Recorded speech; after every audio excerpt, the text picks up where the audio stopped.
Hello, how are you doing? Happy New Year. Can we still say that? I'm sure we can. This is the first show of 2023. If you are joining live, thanks so much for giving up some of your time to join me in this show. You know the format. Let's start with um, where you're watching. If you're here, it's always good to know who's watching, and the comments I sort of bounce off them. So if you're watching, please do add a comment in and say hello. Who is out there at the moment? I'm always fearful that we had that. Do you remember that show where it wasn't quite working on LinkedIn? So I ended up talking to myself for 45 minutes or 30 minutes, which wasn't fun. Who? Hello, hey Phil, how you doing? Now, check out Phil. If you love basketball, check out what Phil's doing. He's created something called Courtside, which is brilliant. Danny, live debut, morning all, great. And we've got Nick. Hey, Nick. Hello, mate. We caught up, didn't we? Hi, Dave. Yes. Hey, dude. We've also got Scott. Hello, mate. Clayton. There he is. Look at his lovely face. Hello, Phil. We have Dave catching your first show today. Great. Well, I hope you enjoy it, mate. And Scott. We still haven't caught up, Scott, from the what was it? The awards, wasn't it? We I'd had a few, so we'd need to catch up, but doing it sober this time. Hey, g'day, Peter. Peter, me and Peter catching up straight after as well. Um, First time viewer, hello, fellow Spurs fan. Well, you've got my vote straight away. Although it's not going particularly well for Tottenham at the moment, is it? Yes, Peter again. Hello, Simon. How are you? Right, let's get on with the show. And I just wanted to. I found something that I hopefully will set the tone. Just bear with me 1 second. I think every work meeting should start out like this. Hey, we're all gonna die, and none of this really matters. So let's keep that in mind before anybody gets too worked up in here, just to kind of set the tone. So I hope you like that. That's the tone for today. Ah, interested, Phil. I'll have a profile stalk now. There you go. Phil knows everything about UK basketball. We've not, it was the awards. Good fun. Let's catch up soon. Hello, mate. Hi, Joe. Me and Joe have similar beards. So, and you'll notice actually, it's good that Joe's comments come up. Today is the first show where I've actually got a partner. If you can, oh, other way, other way, Martin. I've got a partner. So thank you very much to Joe, Stu, and Sabio for supporting me. The first, as you know, I've gone self-employed. This is my full-time gig. So expectations have gone up in terms of the production value. So hopefully you'll start to see things getting a bit better. But the partner roster that I've got, there's spaces available. But I'm really thankful to Sabio for allowing me to do this full time. They have been a key partner of mine, and I'm really, really pleased. Now, do you know Stephen Bartlett? He has the best podcast, probably the most successful podcast in the world. It's got over 1 million subscribers. Now, I shared on LinkedIn over a year ago. He actually started in a call center, and Danny, who's here today, Danny knows everything there is to know about culture. But Danny shared a video with me that I want to share with you now. So let me just do this because I would love to get your views on this. Call centers for about 3 years of my life, maybe the best work I ever did. If any one job is responsible for my latest success in business, I think it was probably those call centers. The persistence of picking up a phone, a stranger, having to sell them something that they didn't ask for at 9 p.m. at night. Windows, doors, conservatories, artificial grass.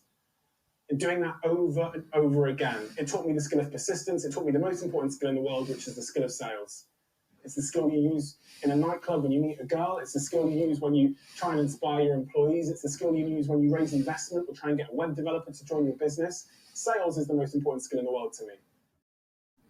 So, Stephen is massively successful, and not that everything he says makes sense, but he's definitely a guy to follow. And I think it's really interesting. He's probably the most well-known person around at the moment that references their contact center background at an early point in his career as massively positive. And it's that kind of message that we definitely want to amplify, don't we?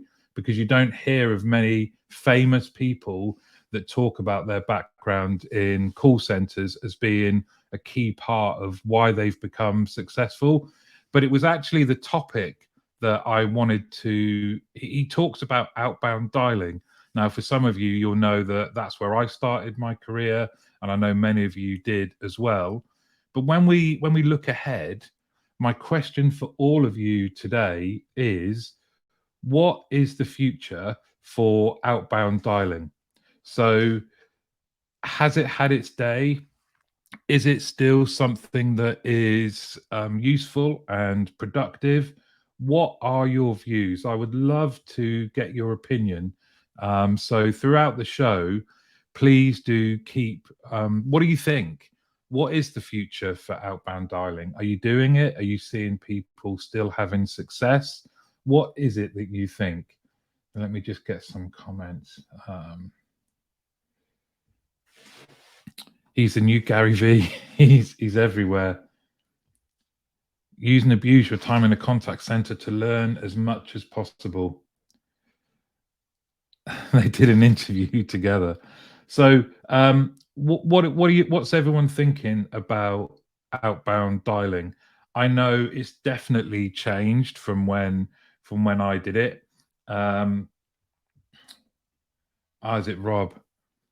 That sounds like it'd be equal parts amazing and horrendous. That's the interview with Steve and Gary V. I haven't seen it myself, but I will definitely add it as one to watch.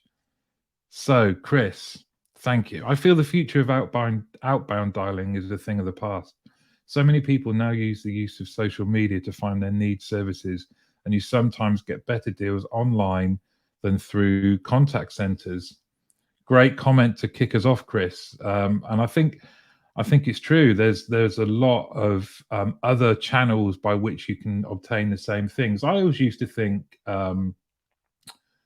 contact. I didn't even notice the error, but I used to think that, and I certainly, when I progressed into running teams, I used to tell my teams that one of the things from outbound dialing is, especially if it was to members and you were telling them about other services that maybe they hadn't seen them from these other channels, and that you were actually giving them key information and a useful service. And certainly we could see that in some of the stats that a lot of our sales did stick because the services we were talking to them about were really helpful. They're kind of value add services and package services. Now, there seems to be a lot more of that going on, but with the people that we have watching, like Chris, what do you think? Is it something that in a few years' time we're not going to see anymore? There will be no outbound dialing, or do you think in some format it will always have its place? And if that is the case, what is that format? What do you think it will be like? Is it still similar to when I started, which is these kind of intrusive calls, and your aim was either to engage in a conversation that led to a sale, or, as happened more often, that you got an agreement to ring back when the customer was more ready to have a chat? What do you think? Please do just keep answering that question throughout the show, because I think it's a key topic. It's probably less important, or takes up less of a percentage of our activity in our industry, but it's still very much a part of our industry, isn't it? So, or am I completely wrong? What do you think? Bev, here we go. I firmly believe outbound dialing has a place, but not necessarily outbound sales. That's intrigued me, Bev. Is this? Do you mean kind of adding value, but it's in response to a request, and it's then an outbound call rather than an outbound sale. But as always, Bev comes up with the goods. If you are not connected to Bev, you really do need to be. Okay, let's move on.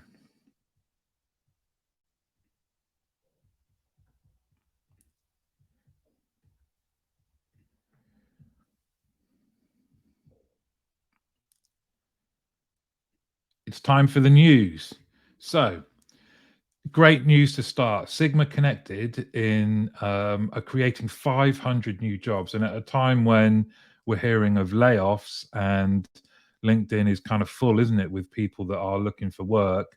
This is great. They're looking to create 500 new vacancies with role opportunities for home workers across Scotland. And I thought that was quite interesting that they're specifically aiming for Scotland for where the home workers are based, and I guess that's to allow them to go into their centres. They're keen to increase their Scottish-based workforce, and that will be agents, supervisors, management roles, and it will be looking to add to their 4,000-strong workforce across the UK. I didn't realise they were that big. So, some positive news to start. Now, moving on, some less positive news in an area that affects all of us. A Scottish feel today to the news. But this is NHS 24 and the Sunday Post, a news outlet in Scotland, through a Freedom of Information Act, found that of 1.9 million calls last year up until October, nearly half were abandoned. And there are 6 contact centres in Scotland and 7 local centres, but they have more than 400,000 abandoned calls and people waiting up to 2 hours, I think it was. Yeah, 2 hours to get through on busier days is just awful. And for those of you that know me personally, you probably know my politics, and I don't really want to get into that, but this government needs to do something.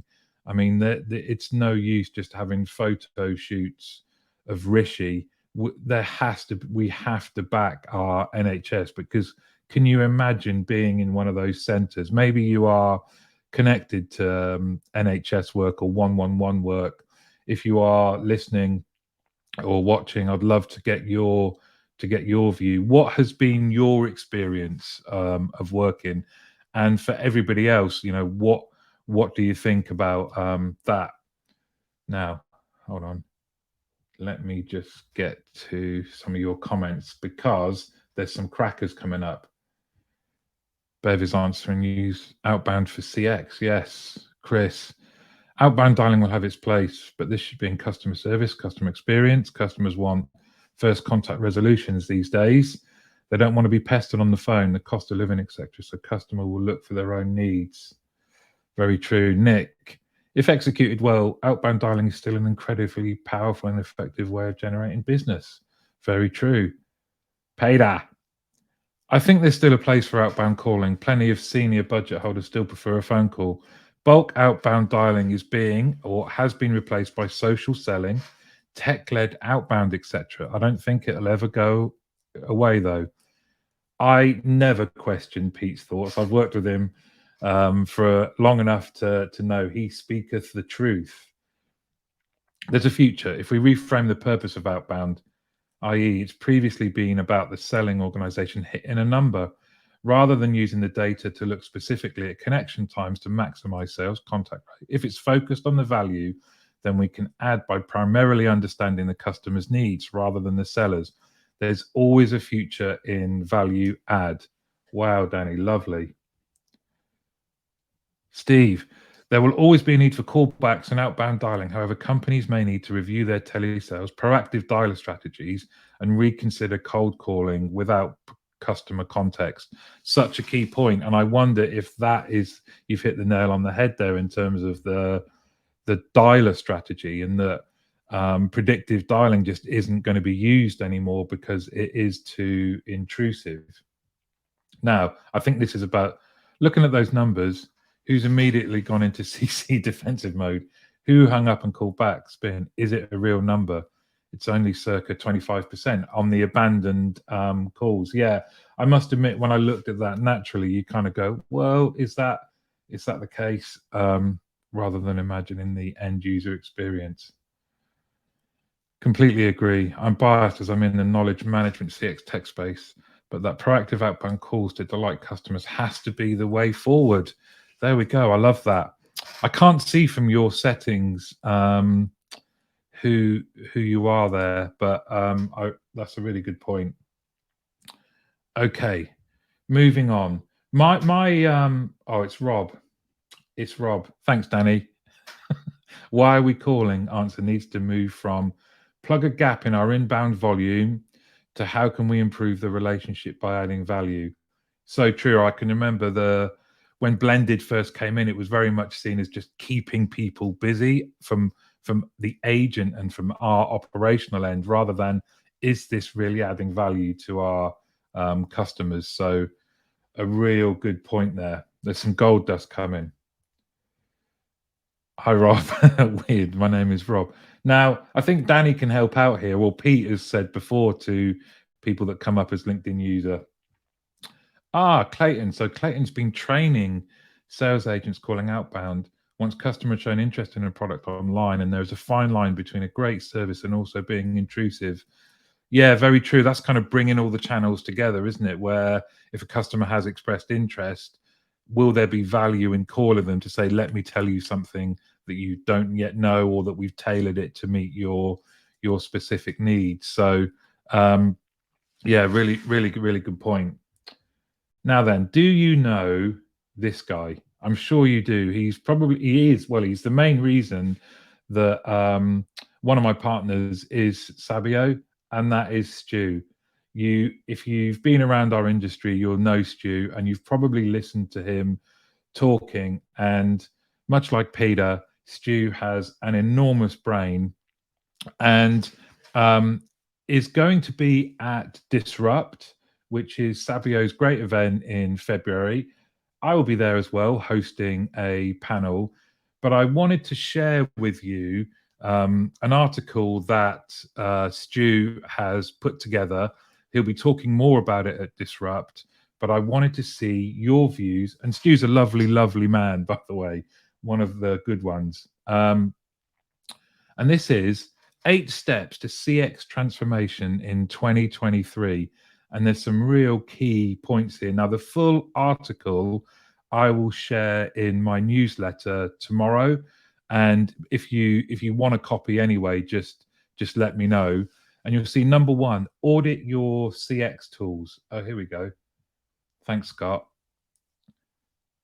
There we go. SabioGroup.com. Disrupt. It's a free to attend event. It's always full. So if you want to go, the key is in the name, actually. It's disruptive in a positive way. It's a great event. I would get on that today if you want to go, because that's going to go quick. So let's just look at this. What do you think about what Stu said here? Audit your CX tools. So before you go out and buy anything new, have a look at what you currently have.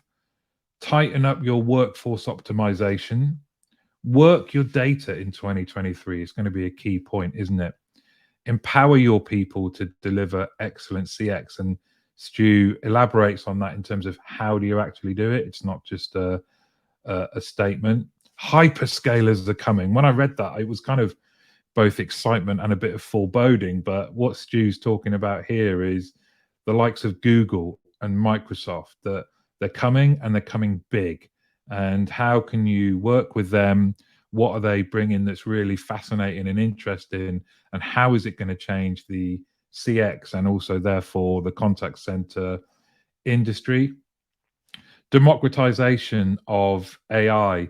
And I've got something on AI later on from ChatGPT. GPT, isn't it? Yeah. I got in on that and started to use it, and I wanted to share with you some of the things that I've been using it for. But given that AI is so much more readily available, and the democratization of it means that it's open to all, How are you going to be using that in your centers? Unlock cloud innovation. And finally, quantifying digital innovation success. So if you are using digital, what is success? What does it look like? And how do you quantify it? How is it adding real value? Now, this time of year lends itself to looking forward, and there are a hell of a lot of comments and articles out there. This one is really, really good, and you wouldn't expect anything less from Stu. So I'll share it in the newsletter tomorrow. I would love your views on it now. Danny, you know what I'm going to say. More focus on people and culture is needed. Happy bees make tasty honey.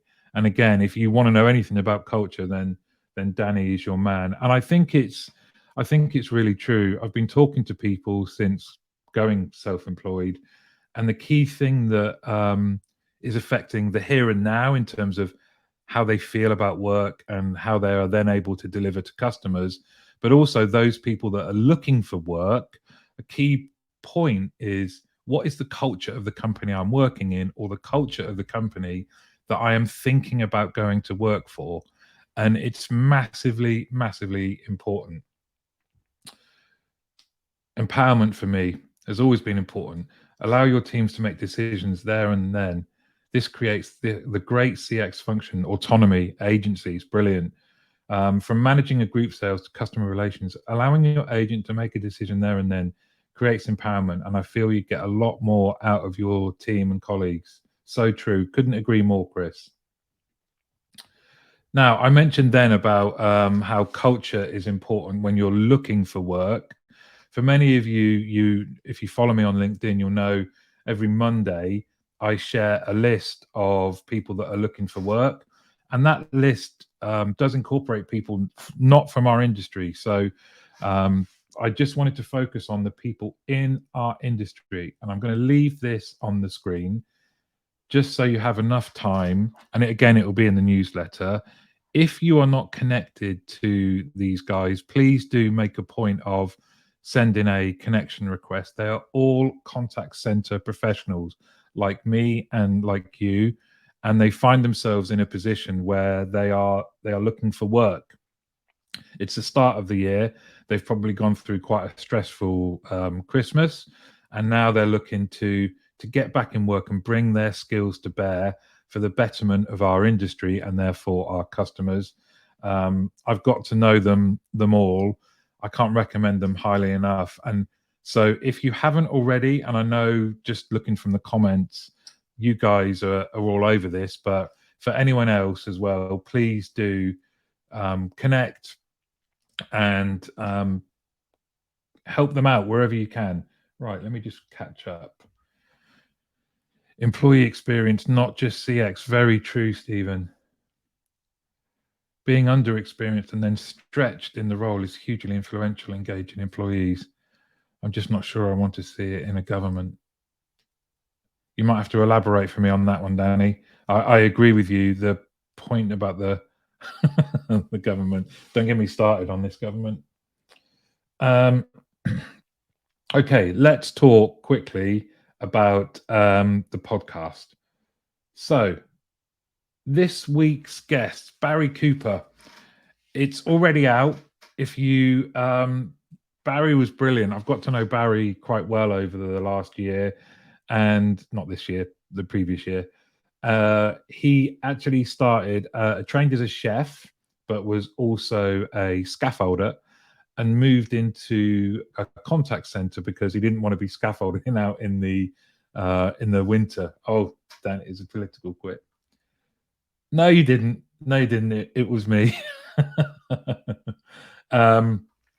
Yeah, and Barry is a great example of somebody that's come into the industry and found his home, and then made a point of becoming as knowledgeable as possible about coaching and leading. And he shares some great tips. So that episode is out now. And coming out on Friday, Erica Farmer. So Erica's been on before. She is a subject matter expert on digital learning. She has her own company called Quantum Rise. And me and Erica got together again, so this will be her third time, is because she's just delivered a TEDx speech. And for those of you that want to do it, is it on your bucket list of things that you want to do? You want to deliver a TEDx speech.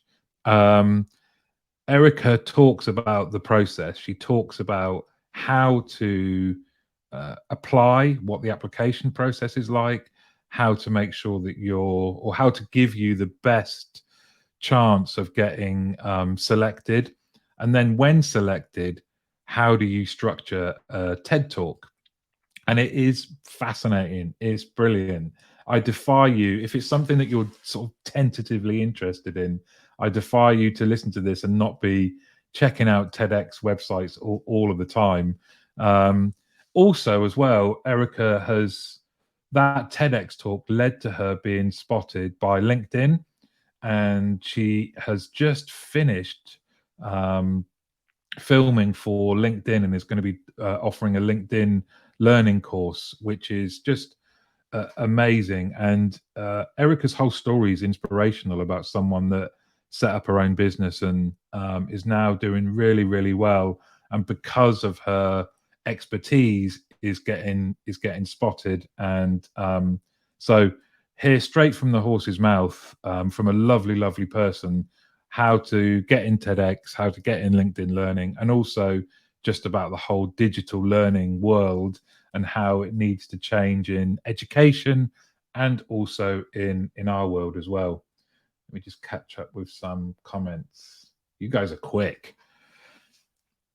Hi, Chris. Great minds empowerment and encouraging empowerment within the contact center among agents is our main focus this year.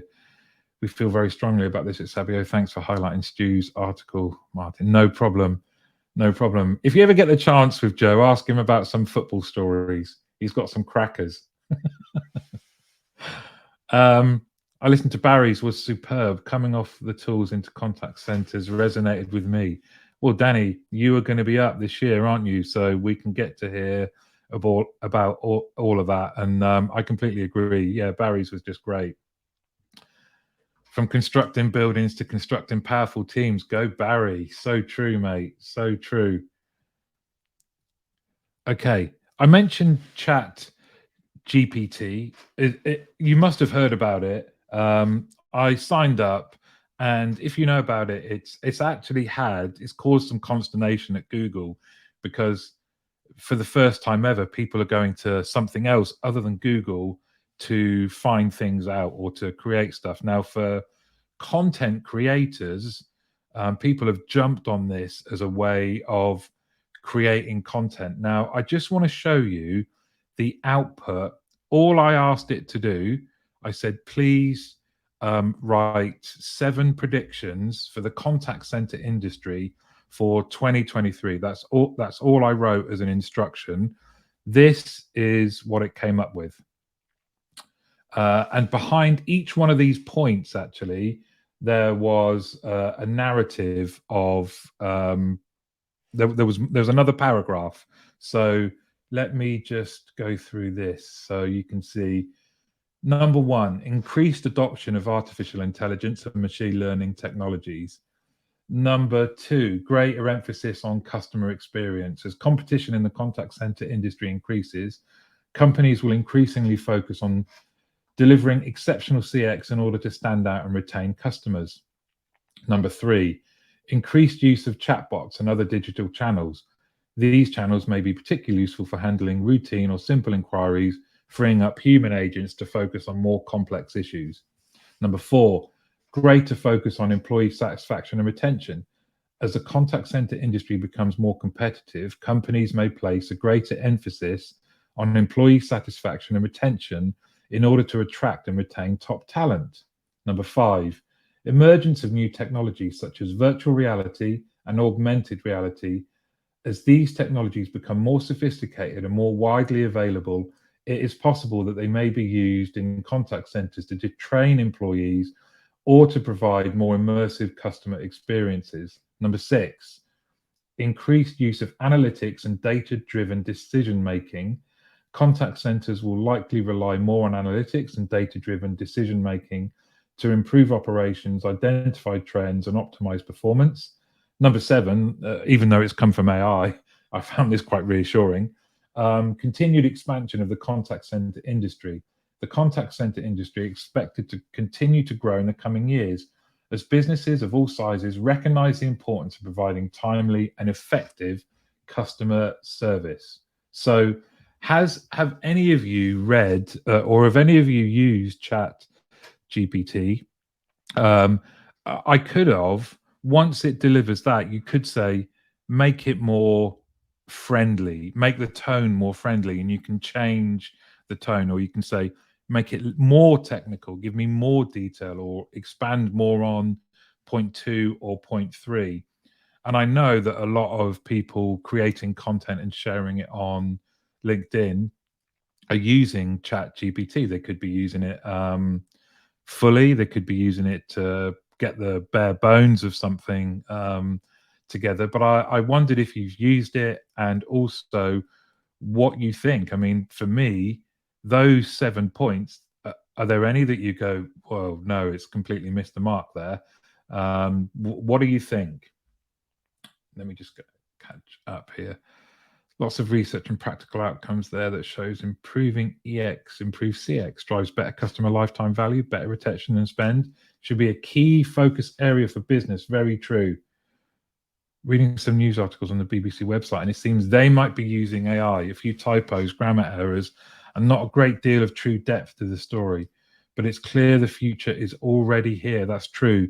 Now, you may have noticed I just took the output and copied and pasted it into this infographic. I like to do the color bits, and you'll notice that it did have some typos. It did change the spelling of center. It had some American center, some UK center, and there, you're right, it's kind of at a surface level. You read it and you go, wow, that's spot on. To get more depth, like I say, I took a couple of the points and said, please elaborate on this. Now, I do know, if you've looked into it, that people have been using it. They're close to finishing novels and things like that that have been developed by Chat GPT. Bev, oh, this is great. I used it the other day to help me think through a point in a presentation. It's great, isn't it?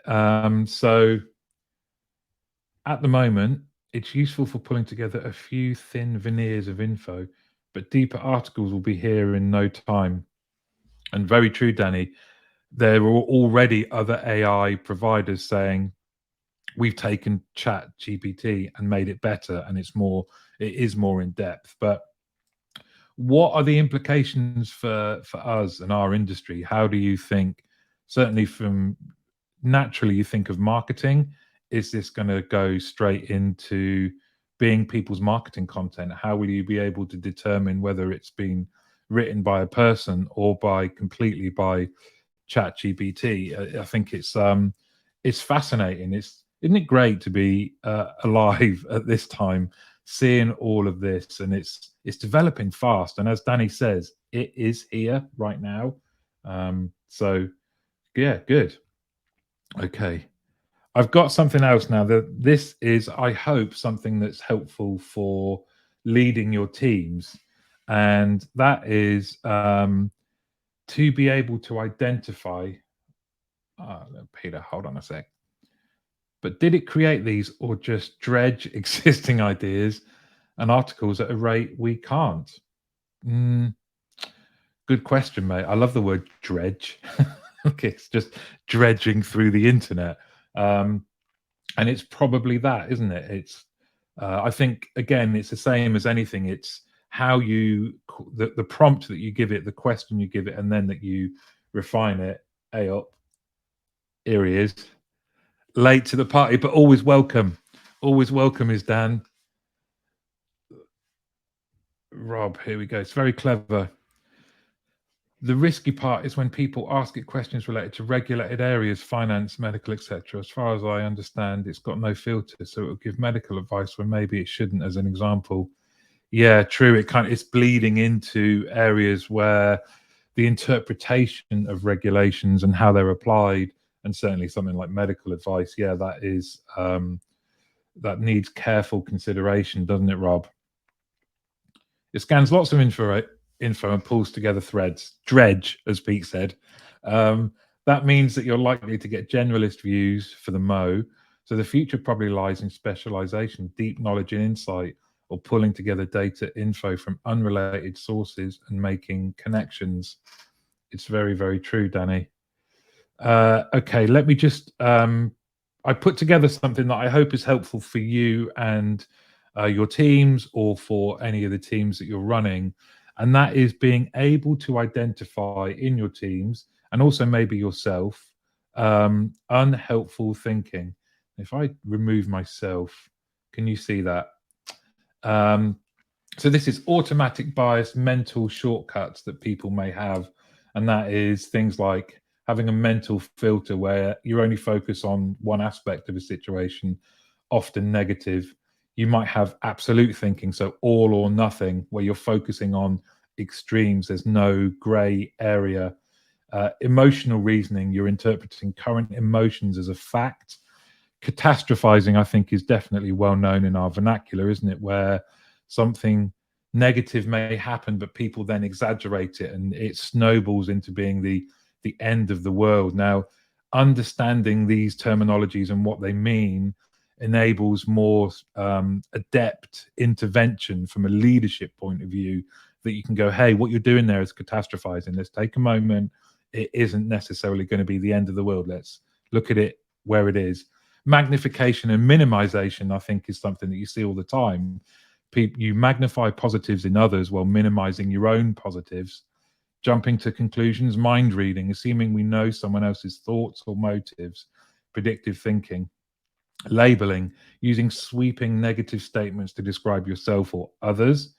Personalization, blaming yourself unnecessarily for external negative events.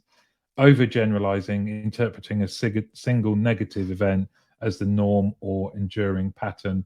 And then should have and must have statements where you're saying, I should have done this, I must have done this, but it being from a negative point of view. So I hope you find that helpful. Let's go back to the ChatGPT. A hugely useful tool, but I find myself questioning the impact on human interaction and a potential loss of cultural and interpersonal emotional connections. We're approaching the thought version of an uncanny valley. Do you know what? It also made me think, who likes the American version of The Office? Yeah, definitely. I've watched it over and over and over again. But when they set up the website, Dwight takes on the website. I wonder if we could do the same thing with Pete versus Chat GPT. Bev, I just asked it who Martin Teasdale was. I'm sorry, but I'm not familiar with anyone by that name. There may be many people with that name, and without more information, I'm able to determine which person you're asking about. Can you provide more context or details about the Martin Teasdale you're inquiring about? Please don't, Bev. But that is a really good live example of the current limitations, isn't it? I think I'm pleased with that response, though. I'd be worried if it did have a whole load of text about me. Simon, my concern with taking information from just one source provider is the accuracy of it, and it becomes the one version of truth without being challenged. That's so true, Simon. And when you think about our society over the last 5 or so years, where opinions versus facts and all of this kind of thing, I think it's really true. We need to be more nuanced, don't we, and take our data from various and trustworthy sources. I worry about losing human interactions. I lament as I order Deliveroo to collect my pizza. Yeah. Well, Pete isn't on pizza. We're all on a bit of a fitness drive, a little group of us at the moment. So I'll be very disappointed in you, Peter, if you're ordering a pizza at 10:30. So we're coming to the end. As I mentioned at the start, I'm self-employed now, and that is equally amazing and terrifying. So I'm lucky that I am filling up my partner roster The first being these guys, but I'm also doing I'm going to launch on the 1st of February, the first of its kind, a online team leader community. You've probably seen me spamming you on LinkedIn because I'm very excited about it. I know it'll add value. Some of you here today have been involved in the beta test. I'm thinking of you, Bev, and the platform that I'll be using, it's online. It'll have an app. It's going to help team leaders, and that they are a group of people that I always end up kind of resonating with and landing at with my content. If you would like to know more, and if you would like to find out more, and maybe it's something that you could see yourself still, whilst it's set for team leaders and aspiring team leaders, it's going to be the place where I put all of my content. So you don't have to be a team leader to be a member of the community. And I would welcome, you guys are all really knowledgeable, I would welcome you being involved as online mentors for team leaders. But if you are interested, if you manage team leaders or you know of people that manage team leaders and you want them to be involved, in the newsletter that I'll share tomorrow, there's a link where you can just drop your details. You can send them to me directly about being, you want to know about it, you want to know more about it. I will send you some demos. I'll give you some more information. There will be more information coming soon, but now I'm able to talk about it. I'm really excited. It's going to launch on the 1st of February. I think it will enable team leaders to get access to and interact with me, other team leaders, all the key information you need to lead your teams expertly. And it's coming. It's coming. So forgive me for this plug, but I'm very, very excited about it. I'd be disappointed in me too if I was sat scoffing breakfast pizza. This seems like a really good place to bring things to conclusion. I want to thank you again. This is I love doing this because I get to pick your brains and you get to share all of your knowledge. We have a great industry. It touches on many subjects. I hope you have enjoyed today and you have a lovely, lovely rest of the day. It's great to see you again. And I will see you next week. We're going to do it weekly. So I will see you next week. So to each and every one of you, thank you very much. Have a great day.